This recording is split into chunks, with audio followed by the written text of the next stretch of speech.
সুমন সোহান আমাদের এক ভাই প্রশ্ন করেছেন যে মোহতারাম, সম্প্রতি বিভিন্ন বিষয়কে কেন্দ্র করে একটি বিষয় নিয়ে ট্রল করা হচ্ছে, সেটি হচ্ছে মায়ের দোয়া।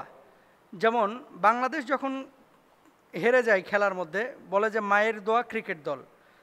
যখন কোনো দোকানি 2 নাম্বারি করে কোনো কিছু বেচা কিনা করে, তখন বলে মায়ের দোয়া দোকান।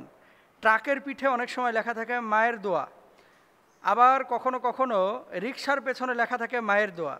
অনেক সময় লসিমন করিমনের গায়েও লেখা থাকে মায়ের দোয়া। এই মায়ের দোয়া কথাটা এভাবে লেখা এবং এটা নিয়ে ট্রল করা, তুচ্ছ তাচ্ছিল্য করা ইসলাম অনুমোদন করে কিনা? খুব গুরুত্বপূর্ণ বিষয়। 3 ব্যক্তির দোয়া আল্লাহ ফিরায় না। কয় ব্যক্তির? 1 নাম্বার মুসাফিরের দোয়া, 2 নাম্বার বাপ মার দোয়া, 3 নাম্বার মজলুমের দোয়া। এই 3 ব্যক্তি যদি আল্লাহর কাছে দোয়া করে, আল্লাহ সুবহানাহু ওয়া তাআলা সেই দোয়া ফিরান না। আপনি হয়তোবা তুচ্ছ তাচ্ছিল্য করে একটা বিষয় উপস্থাপন করছেন, কিন্তু এটা যদি বুঝে শুনে করে থাকেন তাহলে ভাই আপনার গুনাহ হবে। বাপমার দোয়া সন্তানের জন্য বড় দামি জিনিস।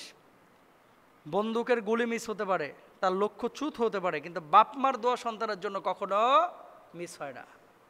সুবহানাল্লাহ বলেন। এই পৃথিবীর বুকে লাখ লাখ মানুষ আছে যারা বাপমার দোয়া পেয়ে আজকে অনেক বড় হয়েছে। লাখ লাখ মানুষ আছে।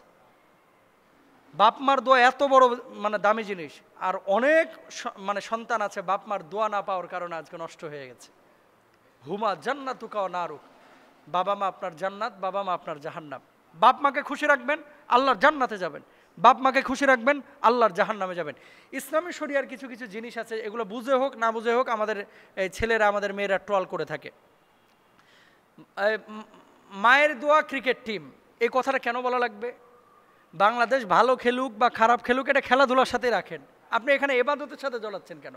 আবার ট্রল করতেছে, ওই যে মনে হয় ঈদের নামাজ পড়েছে ক্রিকেটাররা, সবার মাথায় টুপি, দেখি এগুলো নিয়ে ট্রল করতেছে, আমাদের জন্য দোয়া করেন। এটা ঠিক না, এসব ট্রল করা ঠিক না, এগুলো হারাম। দাড়ি নিয়ে, টুপি নিয়ে, ইসলামিক কোনো তাহজিব তামাদ্দুন নিয়ে, আমাল ইবাদত নিয়ে ট্রল করা ইসলামী শরিয়ায় সম্পূর্ণরূপে হারাম। এটা শুধু নতুন করে হারাম করা হয়েছে বিষয়টা না, রাসূল সাল্লাল্লাহু আলাইহি সাল্লামের জামানা থেকে কি করা হয়েছে? হারাম করা হয়েছে। বুঝে শুনে যদি কেউ এগুলো করে, অনেক সময় মুরতাদ পর্যন্ত হয়ে যায় বুঝে শুনে করলে। আর না বুঝে করলে এরকম হয় না, কিন্তু গুনাহ হয়। দাড়িটা, কথা বুঝেন, এই দাড়িটা আমরা রেখেছি কেন? নবীর সুন্নাহের জন্য না? দাড়িটা রেখেছি কিসের জন্য? সুন্নাহের জন্য। এই যে টুপিটা গরমের মধ্যে পরে আছি, কিসের জন্য পরেছি? নবীজির সুন্নাহের জন্য। এই গরমের মধ্যে জুব্বাটা কেন পরেছি? সুন্নাহের জন্য, বুঝেন? এখন কেউ যদি দাড়িটাকে বলে যে জঙ্গির দাড়ি, নাউজুবিল্লাহ বলেন না? কেউ যদি টুপিটাকে বলে যে এটা তো জঙ্গির টুপি, কেউ যদি জুব্বাকে যদি বলে যে এটা জঙ্গির জুব্বা, আল্লাহর নামে হলফ করে বলতে পারি, যেই এই কথাটি বলবে সাথে সাথে তার ইমানের মধ্যে ভেজাল ঢুকে যাবে। ঠিক কিনা প্রিয় ভাইরা আমার? যদি কেউ দাড়িটাকে কটাক্ষ করে, টুপিটাকে কটাক্ষ করে, জুব্বাটাকে কটাক্ষ করে বলে যে এটা জঙ্গির জিনিস, আল্লাহর নামে হলফ করে বলতে পারি, এই টুপি, এই জুব্বা, এই দাড়ি, এই সমস্ত আমালের কারণে 1000বার জঙ্গির তকমা আমরা নিতে রাজি আছি, কিন্তু নবীজির মনে কষ্ট দিতে আমরা রাজি না। এটা কোনো মুসলমানের উচিত না। তো মায়ের দোয়া ক্রিকেট টিম, মায়ের দোয়া, তারপরে দাড়ি নিয়ে কটাক্ষ করা, টুপি নিয়ে কটাক্ষ করা, এটা মুসলমানদের কোনো আচরণ হতে পারে না। পিয়ারা হাবিব সাল্লাল্লাহু আলাইহি ওয়াসাল্লাম কি বলছেন দেখেন, লা ইউমিনু আহাদুকুম হাত্তা আকুনা হাব্বা ইলাইহি মিন ওয়ালিদিহি ওয়া ওয়ালাদিহি ওয়ান নাসি আজমাইন।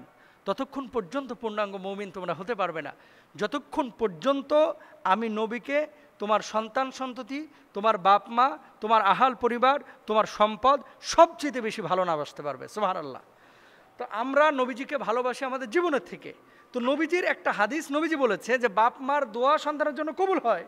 এই জন্য ট্রাকের পিঠে লিখে রাখে যে মায়ের দোয়া, বাপের দোয়া, বাবা মার দোয়া। এটা কি বরকতের জন্য লিখে রাখে। যদিও লিখে রাখাটা বুঝে হোক না বুঝে হোক লিখেছে, এটা লিখে রাখা জরুরি কোনো বিষয় না।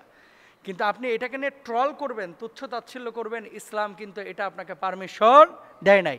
সুতরাং ট্রল করতে করতে এখন এমন অবস্থা হয়েছে, যা পায় তা নিয়ে ট্রল করে, বুঝে হোক না বুঝে হোক, যেটা পায়। আগে কি করতো দেখবেন যে সিনেমার মধ্যে ছোটবেলায় দেখতাম ওই ভিলেনের যেগুলো ক্যারেক্টার, এই সবগুলোর হুজুর বানাইতো। ভারতে অনেক সিনেমা আছে এই কি করে ভিলেন যেগুলো, এগুলোর ঘাড়ে রুমাল ঢুকায় দেয়। হুজুররা যে রুমাল ব্যবহার করে কেন? রাজাকারের চরিত্র, এখানে দেয় ইদ্দুরা দাড়ি আর মাথায় দিয়ে একটা লম্বা টুপি কেন? তার মানে এই ছোট ছোট বাচ্চাগুলো এগুলো ধারণা করে কি এই লেবাসটা, এই গেটআপটা মনে হয় একটা ভিলেনের গেটআপ। নাউজুবিল্লাহ। আমার নবীকে খাটো করা হয়, আমার আল্লাহর দ্বীনকে খাটো করা হয়। আল্লাহ তাআলা আমাদেরকে বোঝার তৌফিক দান করুন।